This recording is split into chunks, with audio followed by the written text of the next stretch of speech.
बिस्मिल्लाहिर्रहमानिर्रहीम, अस्सलाम वालेकुम। बेटा, आज के लेक्चर में हम लोग डिस्कस करने वाले हैं chapter number 4 IAS 40 investment property. Investment property के स्टैंडर्ड्स को समझने के लिए हम लोग अपने नोट्स की तरफ चलते हैं। यहाँ से हम इसके सारे कॉन्सेप्ट्स डिस्कस करने के बाद अपने स्टडी टेक्स्ट की तरफ आए। अब देखें, इन्वेस्टमेंट प्रॉपर्टी बेसिकली जो ज्यादातर हम लोग इन्वेस्टमेंट कर रहे होते हैं ना, वो लैंड एंड बिल्डिंग के ऊपर कर रहे होते हैं। जैसे प्रॉपर्टी डीलर्स का जैसे बिजनेस है, तो सबसे ज्यादा इन्वेस्टमेंट जो की जा रही होती है। वैसे तो हम लोग फिक्स टर्म डिपॉजिट भी ओपन कर सकते हैं, फिक्स्ड सेविंग अकाउंट हम लोग ओपन कर सकते हैं, तो वो भी हमारी इन्वेस्टमेंट ही हुआ करती है। लेकिन यहाँ पर प्रॉपर्टी से मुराद है लैंड एंड बिल्डिंग, कि आपने उसको देखना है। लेकिन अगर देखें तो लैंड एंड बिल्डिंग हम लोगों ने तो IAS 16 में भी पढ़ा है, ये हमारा नॉन करंट एसेट्स है। प्रॉपर्टी डीलर के पॉइंट ऑफ व्यू से देखो तो उसके लिए ये इन्वेंट्री है, IAS 2 का पार्ट है, क्योंकि उसने इसको होल्ड किया हुआ है फॉर सेल पर्पस। हमने इससे पहले इसको होल्ड किया हुआ था for use purpose in the business, ऐसे ही था ना। लेकिन आज हम देखने जा रहे हैं कि भाई ये हमारे पास IAS 40 का पार्ट किस टाइम पे बनेगा। तो देखें, इनको हमने 3 ब्रांचेस में डिस्ट्रीब्यूट किया। हमने कहा कि फर्स्ट वाला, आपने हर चीज का पर्पस आइडेंटिफाई करना है, किसका पर्पस क्या है। अगर आपके पास इसका पर्पस हो use in ordinary course of business, तो ये कौन से स्टैंडर्ड में जाके डील होगा? IAS 16 ऑनर्स ऑक्युपाइड प्रॉपर्टी इसे कहा जाता है। IAS 16 ने इसके साथ डील करना है। और अगर आपके पास इसका पर्पस हो land and building of for sale, तो ये आपकी इन्वेंट्री बन जाएगा और इसके साथ डील करेगा IAS 2। लेकिन अगर आपका पर्पस है लैंड एंड बिल्डिंग से रेलिवेंट कैपिटल एप्रिसिएशन, मतलब भाई मेरे पास सपोज के 10 लाख रुपए हैं, तो प्लॉट हमने लेकर रख दिया, पर्पस क्या होगा कि वक्त के गुजरने के साथ साथ ये अपनी वैल्यू को इंक्रीज करेगा, ऐसे ही है ना। और वो हमारी तरफ से कि समझिए हमारी इन्वेस्टमेंट होती है। अब ना तो वो यूज हो रहा है हमारे पास, ना हमने उसको सेल करना है, सिर्फ क्या है अपनी इन्वेस्टमेंट की हुई है हम लोगों ने फॉर लॉन्ग टर्म। अब बाद में इसको सेल भी किया जा सकता है इन्वेस्टमेंट प्रॉपर्टी को, लेकिन वो बात की बात है। इनिशियल हमारा पर्पस उसको परचेज करके सेल कर देना नहीं है, उसकी कैपिटल एप्रिसिएशन है कि आज जो मैंने 10 लाख रुपए इसके ऊपर लगाए, इन फ्यूचर ये मुझे 15 लाख रुपए देकर जाए। लैंड एंड बिल्डिंग का आपके पास ये पर्पस होना चाहिए। या रेंटल्स टू अदर्स, हम एक बिल्डिंग परचेज कर लेते हैं और उसको रेंट पर दे देते हैं। एक तो बिल्डिंग की अपनी एप्रिसिएशन होती रहेगी, लैंड की एप्रिसिएशन होती रहेगी जिसके ऊपर वो बनी हुई है, साथ में हमें फ्यूचर इकोनॉमिक बेनिफिट्स भी उससे मिलते रहेंगे। रेंट्स की सिचुएशन में उस बिल्डिंग का जो रेंट हम लोग रिसीव करते रहेंगे। अब देखें, अगर हमारे पास इसका पर्पस है फॉर कैपिटल एप्रिसिएशन या रेंटल इनकम या बोथ, तो ऐसी सिचुएशन में या आपसे कह दे कि इसका यूजेज डिटरमिन नहीं है, कि मेरे पास लैंड एंड बिल्डिंग है लेकिन अभी तक मैंने ये नहीं डिसाइड किया कि मैंने इसको अपने पर्सनल यूज के लिए रखना है, बिजनेस के यूज के लिए रखना है इन ऑर्डिनरी कोर्स ऑफ बिजनेस, या मैंने इसको सेल कर देना है। जब आपके पास पर्पस आइडेंटिफाई ना हो, तो ना तो आप उसे IAS 16 का पार्ट बनाओ, ना ही IAS 2 का पार्ट बनाओ, उसको अपनी इन्वेस्टमेंट समझो जब तक के पर्पस आइडेंटिफाई नहीं हो जाता। Got it? तो इन्वेस्टमेंट प्रॉपर्टी के लिए आपके पास 4 किस्म की सिचुएशंस हैं। Capital appreciation, rentals income earn करना, या फिर दोनों। लैंड एंड बिल्डिंग की सिचुएशन में दोनों हो रहे होते हैं, लैंड की कैपिटल एप्रिसिएशन भी हो रही है और बिल्डिंग से हमें रेंट भी मिल रहा होता है। या अभी तक हम लोगों ने पर्पस को आइडेंटिफाई ना किया हो, हमारे पास एक बिल्डिंग मौजूद है लेकिन हमने ये नहीं डिसाइड किया हम इसके ऊपर अपना ऑफिस बनाएंगे या इसको सेल कर देंगे, तो आपने ऐसी सिचुएशन में उसको अपनी इन्वेस्टमेंट प्रॉपर्टी कंसीडर करना है। यहां तक किसी को कोई इशू? अच्छा बेटा, अब अगर आपने इसको डिसाइड कर दिया कि ये आपकी इन्वेस्टमेंट प्रॉपर्टी है, तो इन्वेस्टमेंट IAS 16 आप लोग सारा पढ़ चुके, आपको पता है कि उसका मेजरमेंट क्राइटेरिया क्या होता है। आपको IAS 2 का क्राइटेरिया भी पता है, आप इंट्रोडक्शन टू अकाउंटिंग में पढ़कर आए थे। जहां पर अब हमारा फोकस है IAS 40 के ऊपर, इन्वेस्टमेंट प्रॉपर्टी के ऊपर। सबसे पहले आती है इसकी इनिशियल रिकॉग्निशन, कि हमने इसकी इनिशियल रिकॉग्निशन क्या करनी है, इसका क्राइटेरिया क्या है। तो भाई IAS 40 बाद में आया था, इससे पहले IAS 16 मौजूद था, जो लैंड एंड बिल्डिंग के साथ पहले से डील कर रहा था। सिर्फ पर्पस चेंज था, चीजें तो एक जैसी थी, हमने सिर्फ उसके पर्पस को अलग से आइडेंटिफाई कर लिया कि हम इसको यूज नहीं करते, हम इसको कैपिटल एप्रिसिएशन के लिए रखते हैं। तो अब स्टैंडर्ड आया है कि भाई जो चीज तुम्हारी इन्वेस्टमेंट प्रॉपर्टी है ना, उसको पीपी का पार्ट ना बनाओ। नॉन करंट एसेट्स है लेकिन पीपी का पार्ट ना बनाओ, प्रॉपर्टी प्लांट एंड इक्विपमेंट का पार्ट ना बनाओ, इसको जाओ इन्वेस्टमेंट प्रॉपर्टी का पार्ट बनाओ। तो अब इन्वेस्टमेंट प्रॉपर्टी ने क्राइटेरिया डिफाइन किया इनिशियल रिकॉग्निशन का। तो ये तो बिल्कुल नया स्टैंडर्ड आया था, इसे स्टैंडर्ड का कुछ पता नहीं था, तो भाई IAS 16 ने इसको गाइड किया। IAS 16 ने कहा है कि सिर्फ तुम में और मुझ में पर्पस का डिफरेंस है, बाकी तो कोई डिफरेंस नहीं है ना। तो जो मेरा क्राइटेरिया है इनिशियल रिकॉग्निशन का, वही तुम्हारा क्राइटेरिया। उसका क्राइटेरिया क्या था? Future economic benefits will flow to the entity and cost can be measured reliably. IAS 40 ने कहा ये तो बड़ी जबरदस्ती बात हो गई, मैंने क्यों खामखा न्यू क्राइटेरिया पे जाना, यही इसका क्राइटेरिया है। और इनिशियली एट कॉस्ट ये रिकॉर्ड हो जाती है। ये बात क्लियर हो गई। तो इनिशियल रिकॉग्निशन इन्वेस्टमेंट प्रॉपर्टी की कॉस्ट पर करनी है उस वक्त जब future economic benefits will flow to the entity and cost can be measured reliably. कोई इशू? IAS 16 की रिवीजन है ये सारी, IAS 40 बेसिकली IAS 16 की रिवीजन है। फिर हम लोग सब्सिक्वेंट मेजरमेंट के ऊपर, कि भाई फर्स्ट ईयर में तो हमने कॉस्ट पे रख दिया था, अब हमें सब्सिक्वेंट के बारे में बताओ क्या करना है। तो सब्सिक्वेंट में उसने कहा कि भाई मेरे पास IAS 16 ने कहा मेरे पास तो दो ऑप्शन है, कॉस्ट मॉडल या रिवैल्यूएशन मॉडल। तो तुम भी अपने पास दो ही ऑप्शन बना लो। हमने पूछा कि अगर कॉस्ट मॉडल हो तो क्या करना पड़ेगा। उसने कहा कि अपनी कॉस्ट में से माइनस कर देना अपनी एक्यूमुलेटेड डेप्रिसिएशन और अपनी इन्वेस्टमेंट प्रॉपर्टी को रिकॉर्ड करते जाना उसकी WDV के ऊपर। ये कॉस्ट मॉडल है ना, देखो कि मार्केट में उसकी वर्थ क्या है। इसने बिल्कुल वैसे ही किया कि सब्सिक्वेंट मेजरमेंट एट कॉस्ट। तो फिर आपने क्या करना है, कॉस्ट में से एक्यूमुलेटेड डेप्रिसिएशन माइनस कर देना, तो आपको मिल जाएगी WDV। कोई इशू? बात समझ आ गई है? सेकंड पे गए, IAS 16 ने कहा कि भाई मेरे पास रिवैल्यूएशन मॉडल है, मैं अपने एसेट्स को टाइम टू टाइम रीवैल्यू करता हूं। अब यहां पर थोड़ा सा इख्तिलाफ आया, इन्वेस्टमेंट प्रॉपर्टी रीवैल्यू नहीं करता, रिवैल्यूएशन मॉडल पे नहीं चलता, ये फेयर वैल्यू मॉडल के ऊपर चलता है। रिवैल्यूएशन मॉडल नहीं, ये फेयर वैल्यू मॉडल के ऊपर चलता है। तो इसने अपने पास फेयर वैल्यू मॉडल को अप्लाई किया। फेयर वैल्यू मॉडल के ऊपर मतलब मार्केट में आपने उस चीज की जाके वर्थ देख लेनी है, फेयर वैल्यू मॉडल, और इससे या तो गेन होगा या फिर, तो चाहे फेयर वैल्यू गेन हो या फेयर वैल्यू लॉस हो, स्टेटमेंट ऑफ कॉम्प्रिहेंसिव इनकम को चार्ज करता। रिवैल्यूएशन मॉडल में ये नहीं होता था, गेन होता था तो इक्विटी का पार्ट बनता था, अदर कॉम्प्रिहेंसिव इनकम में जाता था रिवैल्यूएशन सरप्लस के तौर पर, लॉस होता था तो एसओसीआई का पार्ट बनता था। इसने कहा है कि चाहे गेन हो चाहे लॉस हो, आपने एसओसीआई को चार्ज कर देना है, statement of comprehensive income, profit और लॉस अकाउंट को चार्ज कर देना है, और इसके ऊपर किसी किस्म की डेप्रिसिएशन चार्ज नहीं करते अगर फेयर वैल्यू मॉडल है तो। जबकि रिवैल्यूएशन मॉडल में हम डेप्रिसिएशन चार्ज करते थे, यहाँ पर नहीं करें। बस इतना सा फर्क है, बाकी सारा IAS 16 है। कोई इशू? All clear? ये क्राइटेरिया सब बच्चों को समझ आ गया? अच्छा, अब इनको बेस बनाते हुए ना हम जरा एग्जांपल्स की तरफ फोकस करते हैं। लेकिन एग्जांपल्स में सबसे पहले आ जाता है हमारे पास ट्रांसफर। ट्रांसफर क्या बेटा, हम लोग अपनी इन्वेस्टमेंट प्रॉपर्टी को जब हमारा पर्पस चेंज हो जाए कि अब इसको सेल करना है, हम उसको अपनी इन्वेंटरी बना सकते हैं।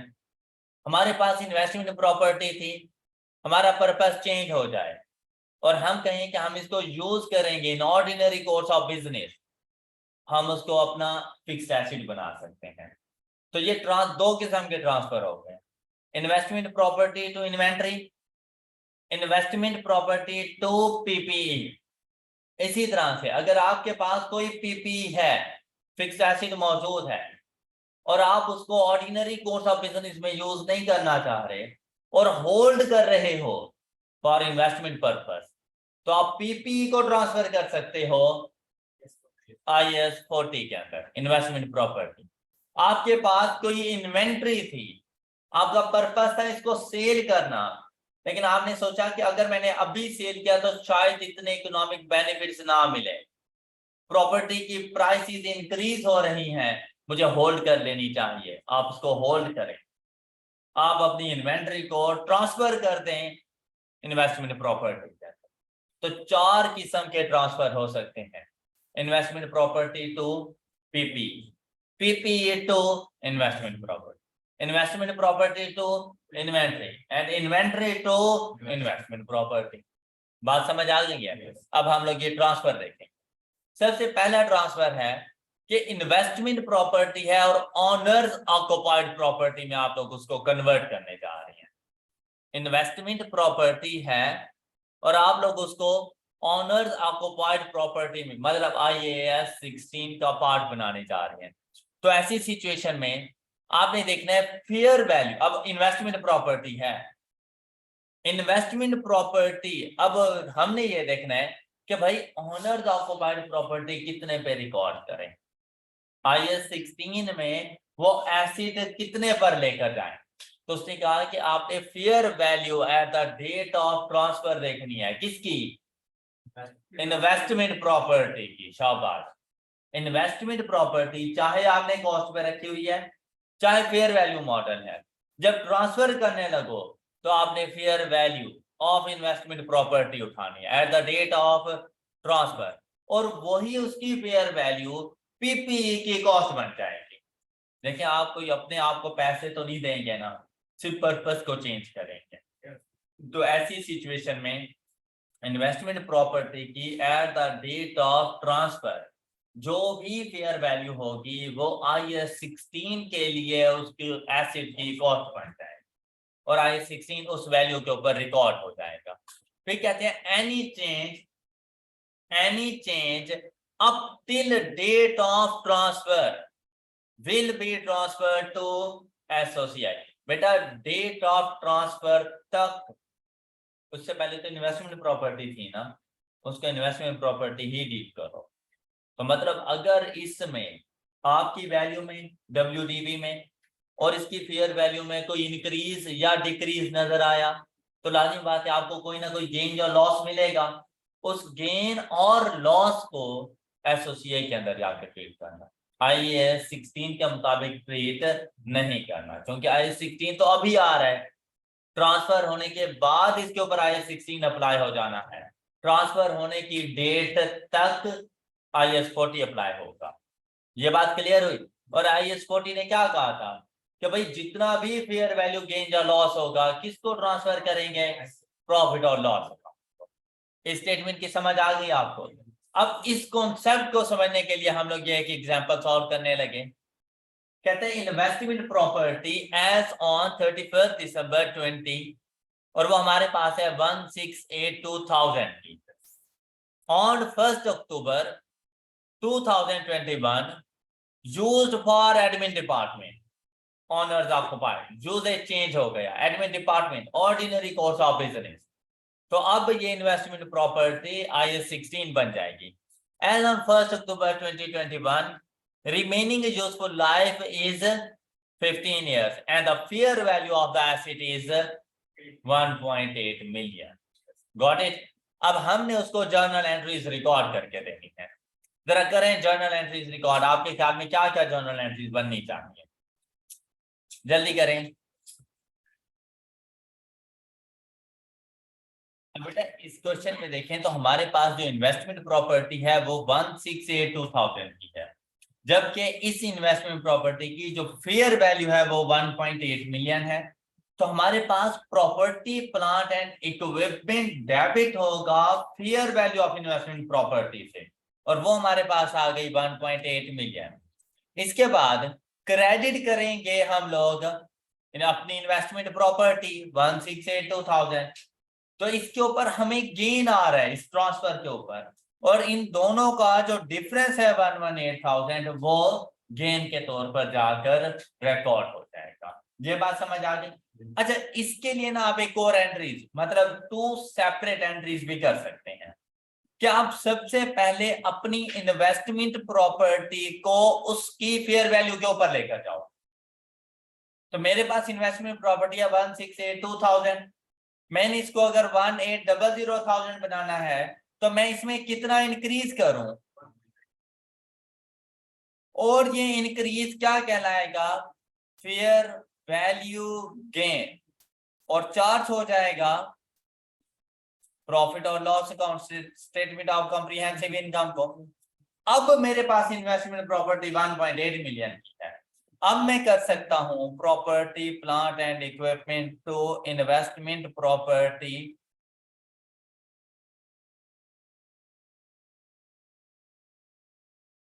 क्योंकि अब मैं अपनी इन्वेस्टमेंट प्रॉपर्टी को इंक्रीज करके 1.8 मिलियन पे ला चुका हूं।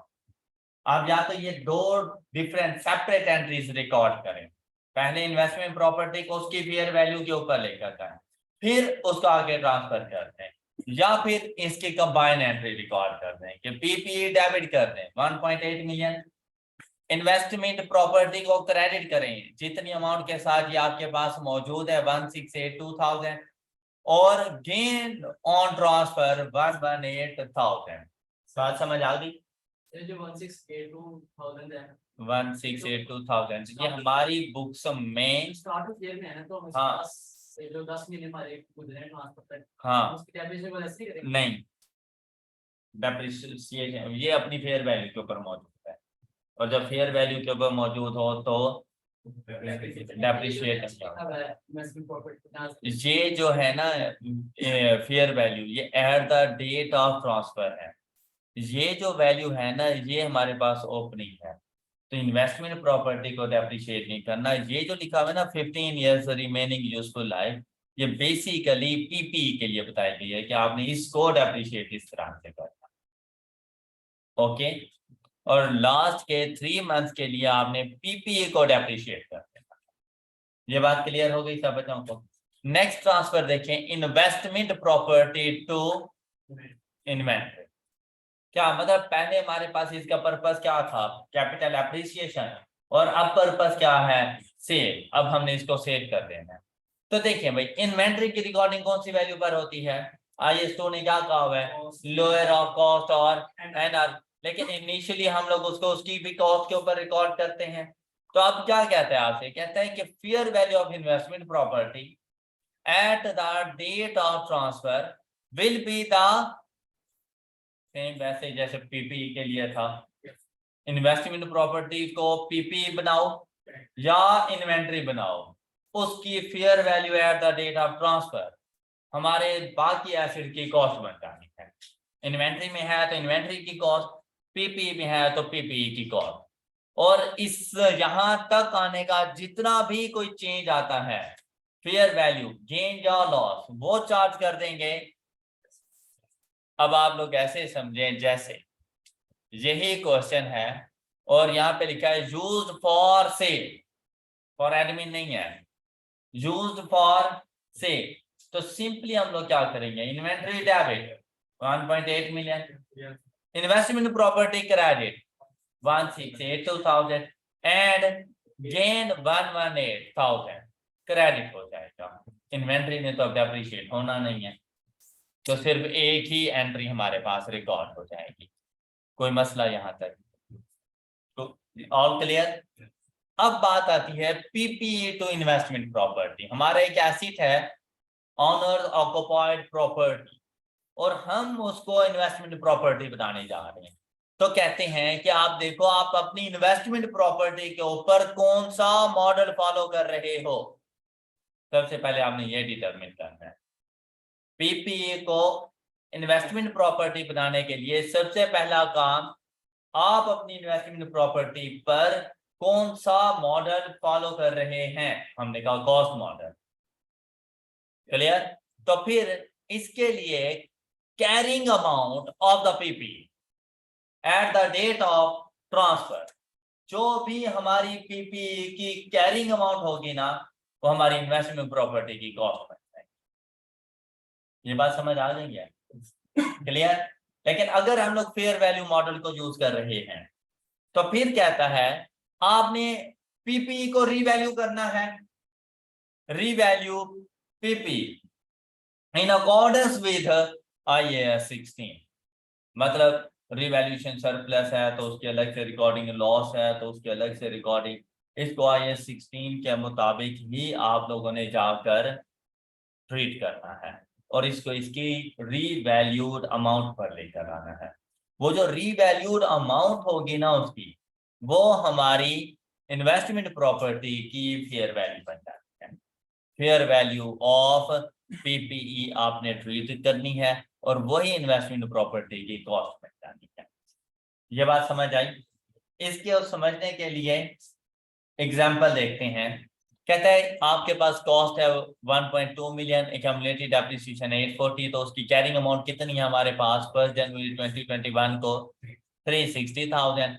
यूजफुल लाइफ 10 ईयर्स है हमारे पास। 31 August 21 it is decided to rent out, purpose change हो गया। जब रेंटल्स के लिए जाएगा तो फिर इन्वेस्टमेंट प्रॉपर्टी बन जाएगा।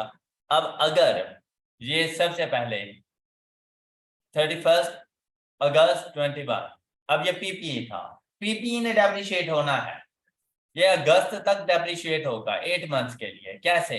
1.2 million divided by 10 and multiplied by 8 is equal to 80,000। तो 80,000 इसका डेप्रिसिएशन एक्सपेंस आ जाएगा। ओपनिंग WDV कितनी थी? मजीद 80,000 डेप्रिशिएट हो गया, तो carrying amount at the date of transfer कितनी आ जाएगी? 280। क्या आपको ये बात समझ आ गई है?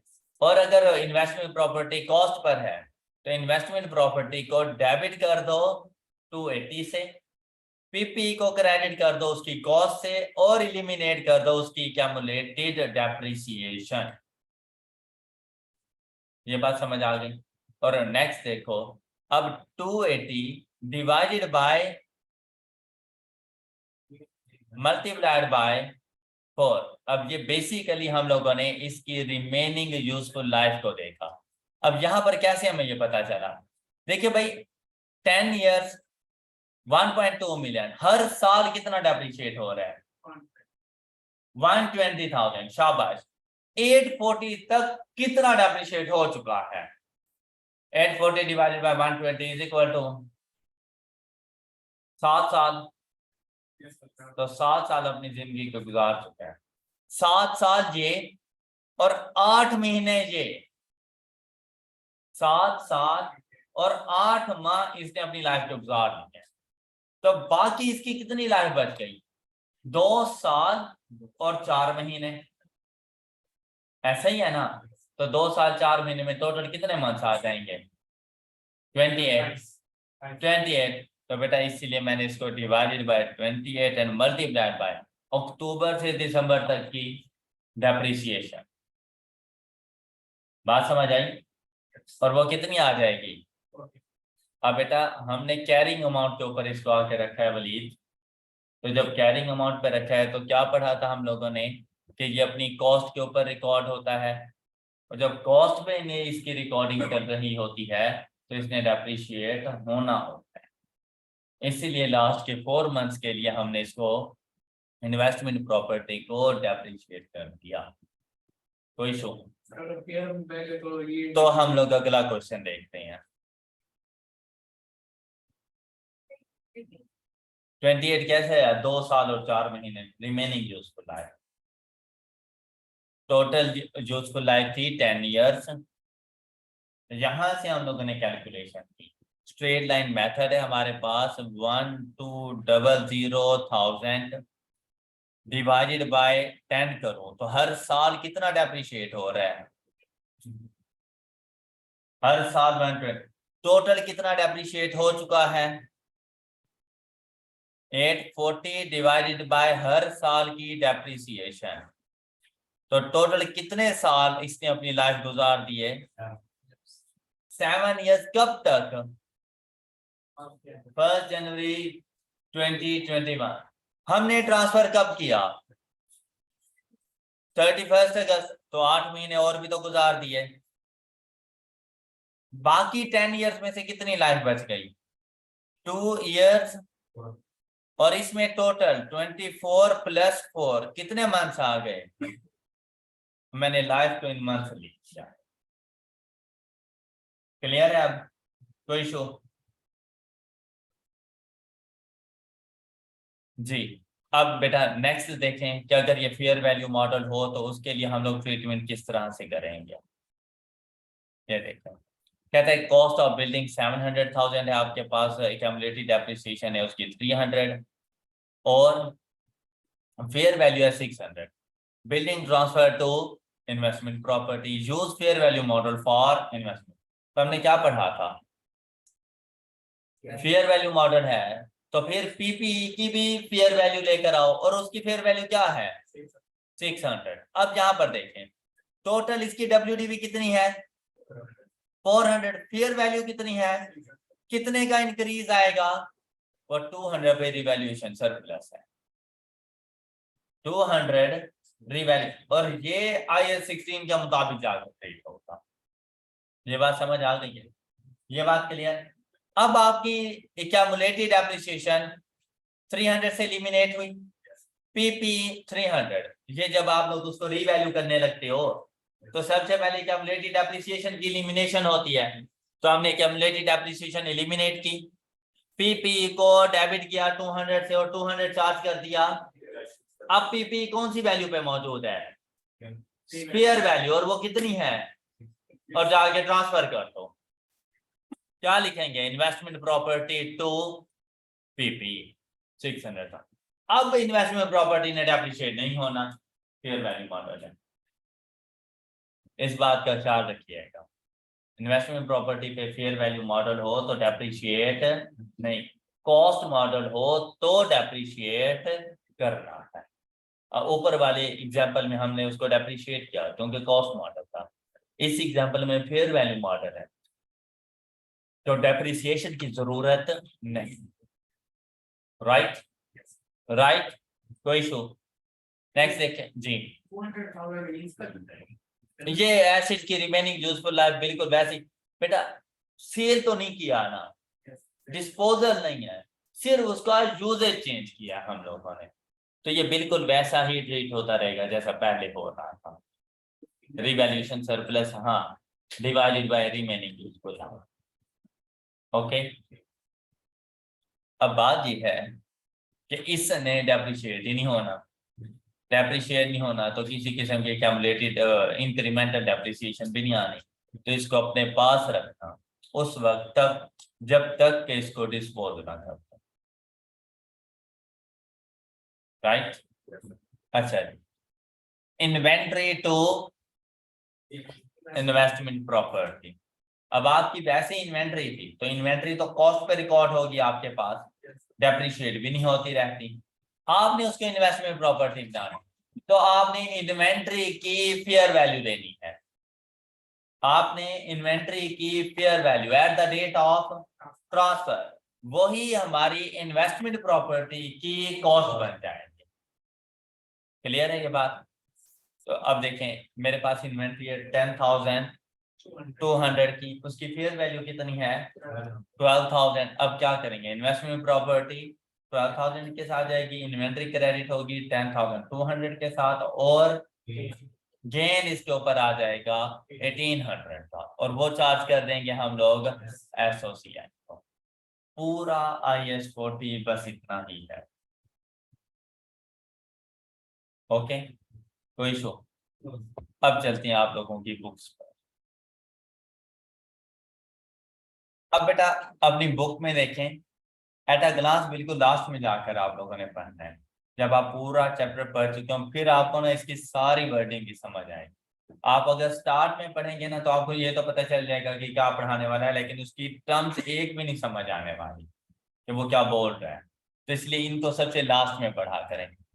अब देखिए बेटा, डेफिनेशन एंड क्लासिफिकेशन आ गई। डेफिनेशन में सबसे पहले इन्वेस्टमेंट प्रॉपर्टी को डिफाइन कर रहे हैं, कहते हैं प्रॉपर्टी लैंड और बिल्डिंग और पार्ट ऑफ बिल्डिंग और both held to earn rentals or for capital appreciation or both rather than for use in production or supply of goods or services or for administrative purposes or sale in ordinary course of business।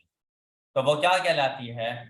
कहते हैं ऐसी property या part of property, part of building जो rentals to other या capital appreciation के लिए आपके पास हो, लेकिन वो ऑर्डिनरी कोर्स ऑफ बिजनेस में यूज ना हो रही। तो उसने क्या यूज कर दिया? ये एसेट्स की डेफिनेशन में था, अगर आपको याद हो। कहता है रादर देन, मतलब इसके अलावा, क्योंकि ये देखें प्रोडक्शन और सप्लाई ऑफ गुड्स और सर्विसेज और फॉर एडमिनिस्ट्रेटिव पर्पसेस, ये तो हमारे नॉन करंट एसेट्स आ जाती हैं। कहते हैं इनके अलावा और sale in ordinary course of business और इन्वेंट्री के अलावा ऐसी लैंड एंड बिल्डिंग जो फॉर रेंटल्स टू अदर या कैपिटल एप्रिसिएशन या दोनों के लिए हो, वो इन्वेस्टमेंट प्रॉपर्टी। क्लियर होगी डेफिनेशन? तो आपसे पूछा जाए तो आपने ये 3 पॉइंट्स एज इट इज लिखने हैं। फिर कहता है ऑनर्स ऑक्युपाइड प्रॉपर्टी क्या होती रहती है? इस property held for use in production और सप्लाई ऑफ गुड्स और फॉर, कहां पढ़ा था, कहां पढ़ा था? IAS 16 नॉन करंट एसेट्स को ऑनर्स ऑक्युपाइड प्रॉपर्टी बोल रहा है। तो वहां पे कंफ्यूज ना हो जाना कि ये क्या है, पीपी को कहते हैं। कहते हैं the following are examples of, हाँ जी, अब इस एग्जांपल्स को जरा पढ़ें। कहते हैं land held for long term capital appreciation rather than for short term in sale in the ordinary course of business. बेटा अगर शॉर्ट टर्म के लिए हो फिर तो वो हमारी इन्वेंट्री का पार्ट बन जाता है, लेकिन हम लोगों ने इसको लॉन्ग टर्म के लिए लेके रखा हुआ है। भाई आज एक रेजिडेंशियल प्लॉट हम लोगों ने ले लिया, पर्पस वहां पे अपना घर बनाना नहीं है, पर्पस क्या है? इन फ्यूचर इसको सेल करके कहीं अच्छी जगह पे परचेज कर लेंगे। एक किस्म का पैसा, कैपिटल एप्रिसिएशन, पैसे को इंक्रीज करने वाले हैं। तो कहते हैं अगर लॉन्ग टर्म आपका यही प्लान है तो आपने उसको ऐसी पीस ऑफ लैंड को इन्वेस्टमेंट प्रॉपर्टी कंसीडर करना है। तो बेटा अक्सर ऐसा होता रहता है कि सपोज आपके वालिद साहब ने यहाँ लाहौर में किसी भी हाउसिंग सोसाइटी के अंदर कोई रेजिडेंशियल प्लॉट परचेज किया होता है, कि कोई भी अच्छी हाउसिंग सोसाइटी लगी, उसमें एक प्लॉट परचेज कर दिया। हालांकि उनका अपना घर यहाँ पे मौजूद है जिसमें रहते हैं, तो उनका मकसद ट्रांसफर होना नहीं होता। उनका मकसद क्या होता है कि जब मेरे बच्चे जवान हो जाएंगे, उनकी जरूरियात को पूरा करने के लिए उनके काम आ जाएगा, तो वो अपनी तरफ से एक किस्म की इन्वेस्टमेंट करते हैं। अगर आप वही पैसा बैंक में उठा के रखने, आपका पैसा डी वैल्यू हो रहा है। आप मतलब बिलीव मी, मैंने ऐसे बहुत से लोगों को गरीब होते देखा है, जो आज सपोज उनके पास है ना 50 लाख रुपए, एक अच्छी खासी अमाउंट है, वो उन्होंने सिर्फ अपने पास रखा हुआ है उस 50 लाख रुपीज को, और कहीं भी इन्वेस्ट नहीं किया होगा। चले अगर बैंक वाले भी देंगे तो यार कितना रिटर्न दे देंगे। दूसरी बात, एज अ मुस्लिम वो हमारे लिए हराम भी हो जाता है।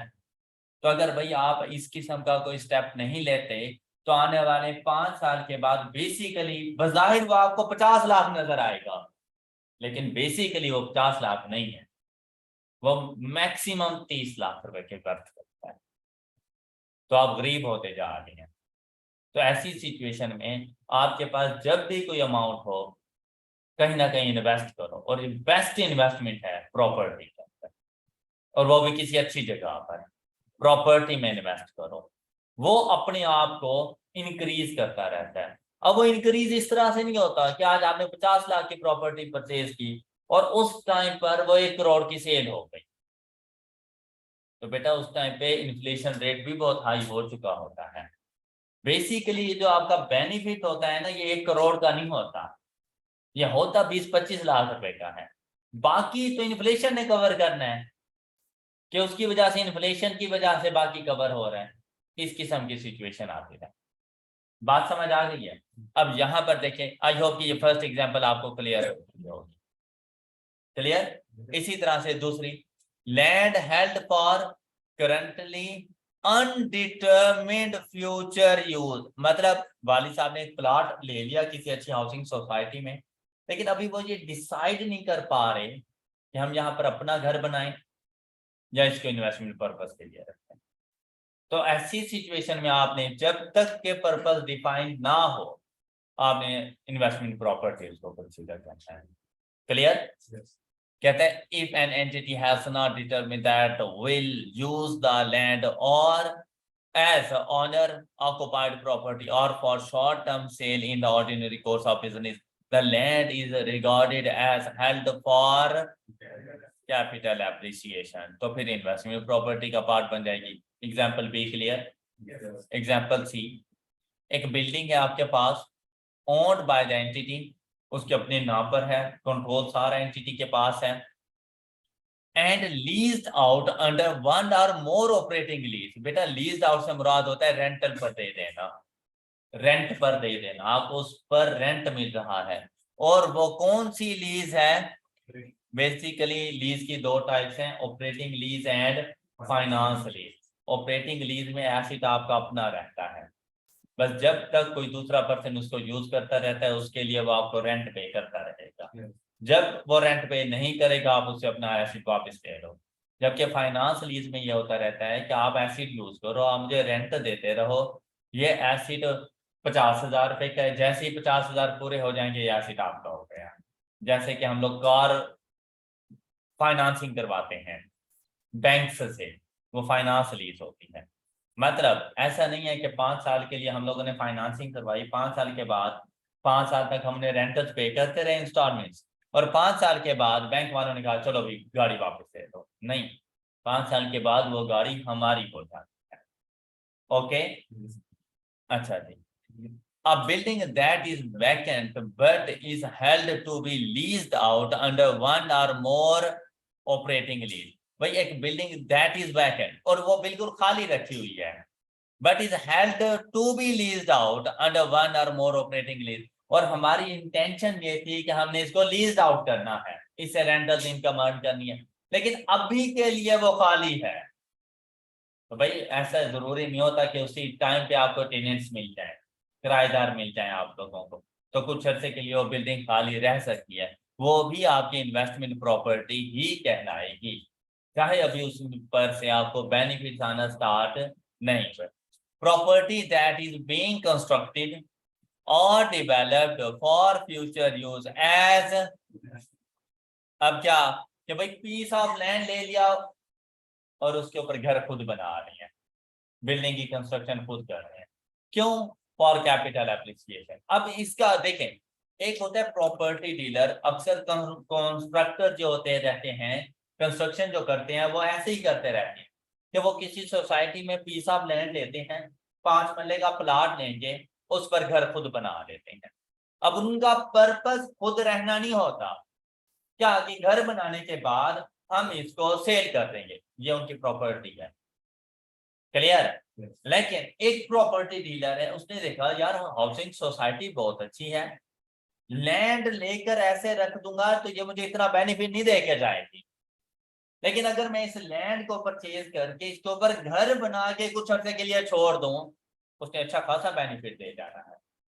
तो कहता है कि आप अगर बिल्डिंग की कंस्ट्रक्शन खुद करते हैं और इस पर्पस के लिए कर रहे हैं कि कंस्ट्रक्शन के बाद आपने इसको लॉन्ग टर्म के लिए इन्वेस्ट कर देना है, उस पर से रेंटल इनकम अर्न करना शुरू कर देनी है, और उसको लॉन्ग टाइम पीरियड के लिए मैंने अपने पास रखना है, तो कहते हैं इन्वेस्टमेंट प्रॉपर्टी है। क्या आपको सारी एग्जांपल क्लियर समझ आ गई? कोई इशू? कहते हैं following are examples of items that are not investment property and are therefore outside the scope of IAS 14। Property intended for sale, तो बेटा इसके साथ कौन डील करेगा? IAS 2, तो ये IAS 40 का पार्ट नहीं बनेगी। Property in the purpose of construction और development for sale in ordinary course of business, IAS 2 inventory है हमारी। Property acquired exclusively with the view of subsequent disposal in near future, IAS 2 inventory है हमारे पास। देखो उसने पहले कहा था कि अगर लॉन्ग टर्म आपने अपने पास रखी तो इन्वेंट्री, शॉर्ट टर्म के लिए है तो फिर IS2 इन्वेंट्री आपकी। फिर कहता है property acquired exclusively for development and resale. अब क्या होता है, अक्सर ऐसा होता है कि कोई प्रॉपर्टी डीलर है ना, वो जाके ना एक घर परचेज कर लेता है, उस घर में ना थोड़ी बहुत वो जरा कर देता है, पेंट रीपेंट करवा देता है उसको, कोई टूटी फूटी जगह है तो उनकी रिपेयरिंग वगैरह करवा लेता है, ये है डेवलपमेंट। और ये करने के बाद फौरन उसको सेल कर देता है। इसी तरह से जब कोई शोरूम वगैरह वाले कोई यूज कार लेते हैं, तो यूज कार को सबसे पहले वो खुद थोड़ा बहुत उसकी पॉलिश वगैरह और चमका धमका देते हैं, बिल्कुल न्यू कर देते हैं। और मतलब क्या होता है, उसको यूज करना नहीं होता, सेल करना। तो बेसिकली वो ऑर्डिनरी कोर्स ऑफ बिजनेस में ये ट्रांजैक्शन होती रहती है, एक्टिविटीज परफॉर्म की जाती है। तो ये आपकी इन्वेस्टमेंट प्रॉपर्टी नहीं बन सकता। Owners occupied property IS 16 deal कर लेगा इसके साथ। Property held for future use as owner occupied property, तब भी वो IS 16 के साथ चला जाएगा। Property held for future development and subsequent use as owners occupied property. इसी तरह से property occupied by employees whether or not the employees pay rent at market rates। अच्छा यहाँ पे बेटा ये बात गौर से सुन लीजिएगा कि अक्सर ऐसा होता रहता है कि बहुत सी कंपनी अपनी एम्प्लॉयज को खुद से अकोमोडेशन प्रोवाइड करती है और उसके लिए रेंट पे भी किए जाते हैं। लेकिन अगर वो अपार्टमेंट्स कंपनी के अपने हो और वो अगर किसी और को दे, उसको रेंटल इनकम आ सकती है, लेकिन उसने अपने एम्प्लॉयज को दिए हुए हैं। क्या एम्प्लॉयज रेंटल इनकम देंगे? नहीं, नहीं दे रहे, वो कंपनी की तरफ से उसके पास होती है। कहते हैं कि ऐसी प्रॉपर्टी जो एम्प्लॉयज के पास है, वेदर और नॉट एम्प्लॉयज पे रेंट एट मार्केट रेट। अब चाहे एम्प्लॉय रेंट, अक्सर ऐसा होता है ना कि उसकी सैलरी में से डिडक्ट हो जाते हैं अकोमोडेशन अलाउंसेस वगैरह। कभी ऐसा होता है कि कंपनी खुद प्रोवाइड कर देती है, कभी ऐसा होता है कंपनी रेट के मुताबिक, मार्केट रेट के मुताबिक रेंट पे कर रहा होता है एम्प्लॉय, कभी ऐसा होता है कभी हाफ पे कर रहा होता है। कहता है चाहे वो रेंट पे करे एम्प्लॉय या ना करे, लेकिन कंपनी की एम्प्लॉयज ने उसको ऑक्युपाई किया हुआ है, तो आपने उसको रेंटल इनकम के तौर पे कंसीडर नहीं करना है। ये कंपनी अपने एम्प्लॉयज को बेनिफिट्स दे रही है। ओके, IS 16 डील होता है इसके साथ, ये इन्वेस्टमेंट प्रॉपर्टी नहीं है आप लोगों को। Clear? Next, honours occupied property waiting. अक्सर ऐसा हो जाता है ना कि हमारे पास हमारे यूज में एसिड मौजूद था, अब हमारे यूज में नहीं रहा, तो हम उसके कस्टमर का वेट कर रहे हैं और फॉर सेल उसके ऊपर लिखा हुआ है। तो कहते हैं अगर कोई ऐसा एसिड है जो आपकी इंटेंशन है इसको सेल कर देना, तो लाने बात है जैसे ही कस्टमर मिलेगा आपने सेल कर देना है, तो ये आपकी कोई इन्वेस्टमेंट नहीं है। आई होप ये एग्जांपल क्लियर हो चुकी है।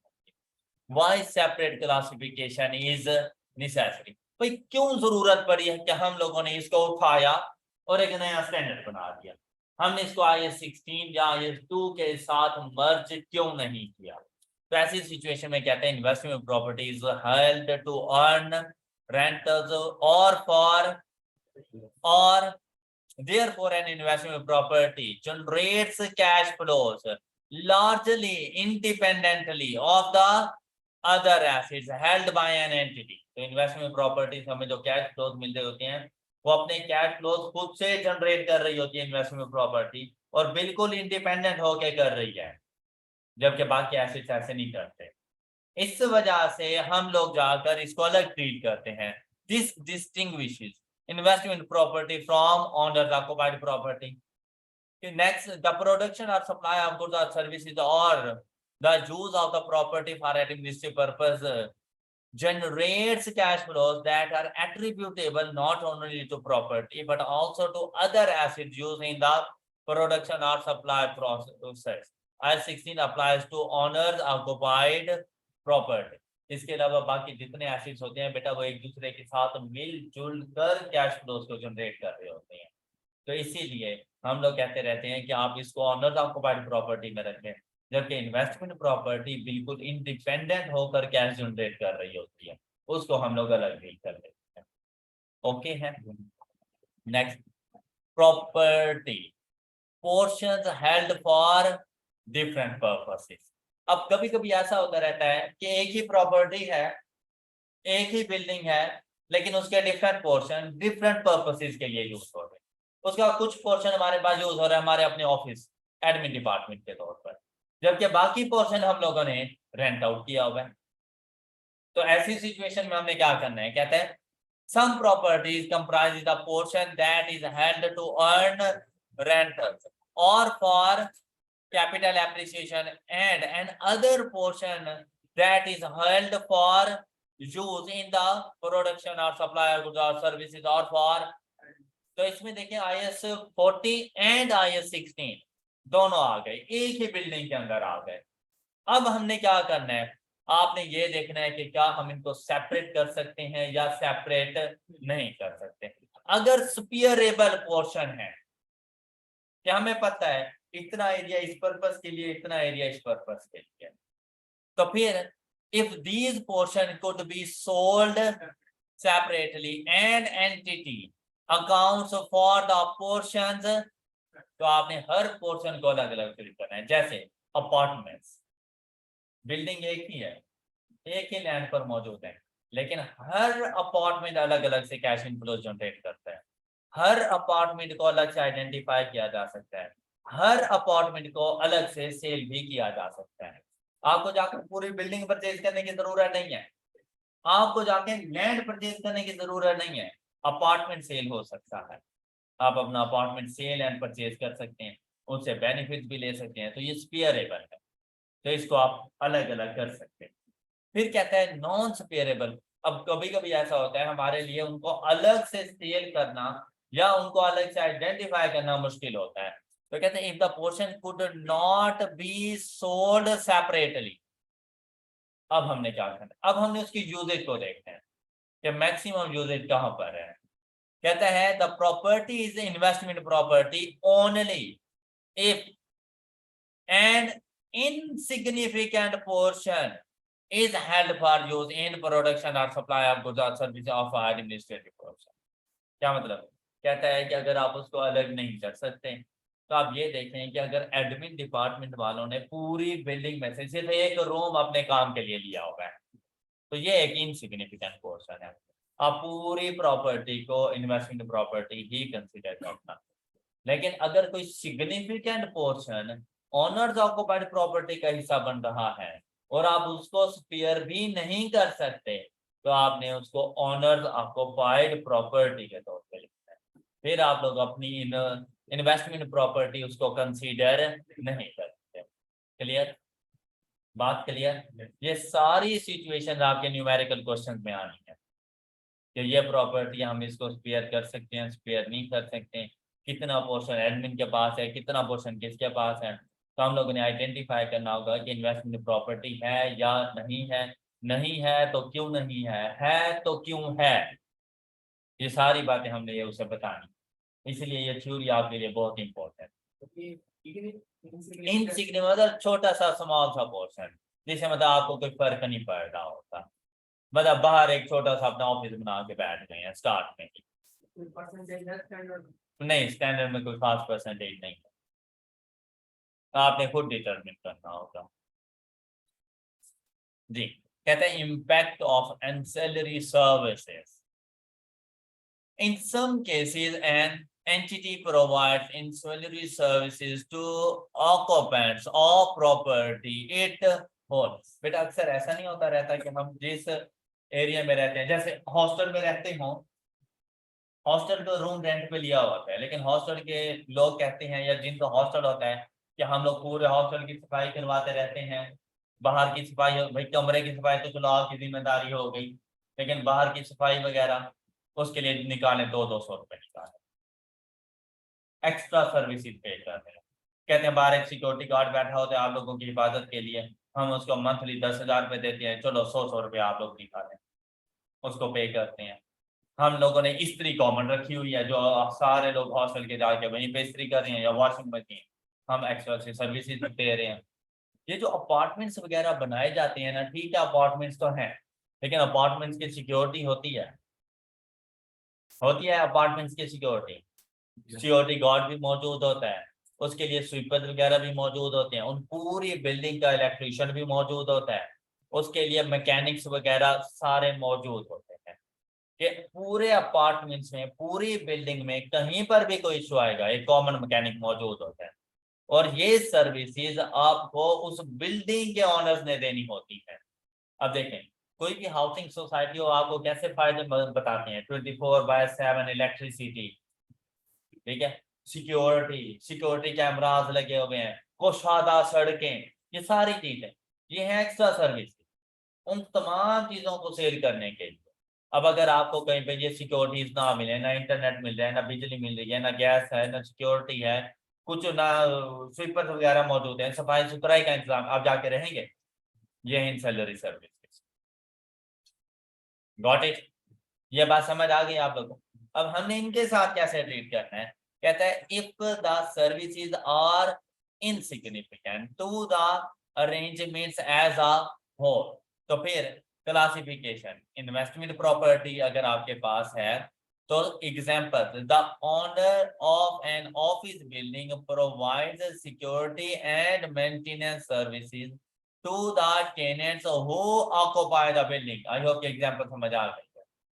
तो आपके पास ये इन्वेस्टमेंट प्रॉपर्टी के तौर पर जाएगा। इनसिग्निफिकेंट अमाउंट अगर आपके पास है तो आपने अपनी सर्विसेज के तौर पर रिकॉर्ड करना है। The services are significant to the arrangements as a whole और नॉट इन्वेस्टमेंट प्रॉपर्टी। फिर क्या, an entity owns and manage a hotel and services provided to guests are significant to the arrangements as a whole। तो देखो, हम उसके उनसे उनके खाने के पैसे खुद लेते हैं ना, सर्विसेज ले रहे होते हैं। होटल बिजनेस के अंदर सर्विसेज ही है ना सारे, लेकिन खाने के पैसे लिए जाते हैं उससे, मुफ्त में नहीं देते रहते। अब क्या कहते हैं, it may be difficult to determine whether ancillary services are significant to the arrangements as a whole and judgment is needed to determine whether a property qualifies as investment property। Therefore an entity is required to develop and disclose criteria for investment property classification so that it can exercise that judgment consistently। अच्छा बेटा, इसका जो decision वगैरह करना होगा ना, वो आप लोगों ने बस उसी टाइम पर करना है। कहता है कि अगर इन सर्विसेज वगैरह के कोई पैसे वगैरह आपके पास एज अ होल अगर देखा जाए और वो इनसिग्निफिकेंट अमाउंट हो तो ये इन्वेस्टमेंट प्रॉपर्टी का पार्ट बन जाएगा। लेकिन अगर ये आपके पास कोई सिग्निफिकेंट अमाउंट है तो नॉट इन्वेस्टमेंट प्रॉपर्टी, फिर आपने उसको इन्वेस्टमेंट प्रॉपर्टी का पार्ट नहीं बना। क्लियर हो गई ये सारी बातें? और ये सारी सिचुएशन क्वेश्चन में आपको बता देगा क्या आपके लिए ये सिग्निफिकेंट है या नहीं है। अदरवाइज ये आप लोगों की अपनी जजमेंट होती रहती है। All clear?